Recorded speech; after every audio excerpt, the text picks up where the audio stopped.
Jannati jannatga ketib bo'ldi, do'zaxi do'zaxga ketib bo'ldi. Alloh amr qilar ekan. Ey malaikalar, dunyoda kitob ko'targan borki, yig'ishtirib kelarkan. Odamlar shovul kelar ekan, qorilar, qoriyalar, odami safiyullohdan bizning davrimizgacha mushafdan Qur'ongacha o'qiganlar kelar ekan. Shunda Alloh aytar ekan, oyog'ingiz yerda turganda, mahshar maydonida turganda tilovat qiling va yuksalib ko'tarilishni boshlang ekan.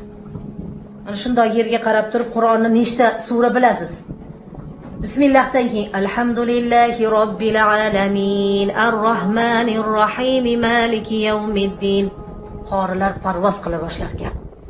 Oxiri Yosinni o'qib bo'ldi, voqeani o'qib bo'ldi, yodlaganda endi hayotida.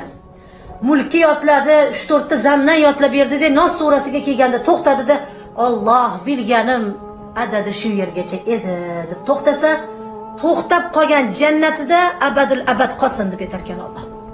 8 qavat jannati qaysirisini eshigida to'xtab qoldi. O'sha yerda qolsin abadul abad derkan Alloh. Shunda 5-qavatga kirib ketayotgan qiroat egasi, o Firdavsga 8-jannatga qarab, yana ko'proq yodlasam, Firdavslari qarangki abadul abad qolgan bo'lardim, Alloh deb yig'lab kirib ketar ekan. Odamlar jannatga o'ziga ham kira olmayapti, lekin u qori Firdavsga yeta olmagani uchun yig'lab kirar ekan. Yuruvchi Qur'onlar bor, 30 pora Qur'on yod olgan, yuruvchi Qur'on deydi.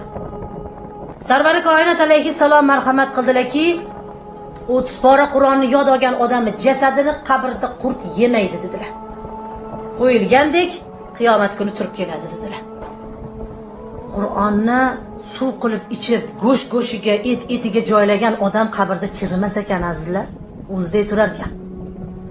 Rasululloh sollallohu alayhi vasallam aytdilar, sizlar osonlik bilan o'qiyotgan Qur'onni menga vahiysi juda og'ir keldi dedilar.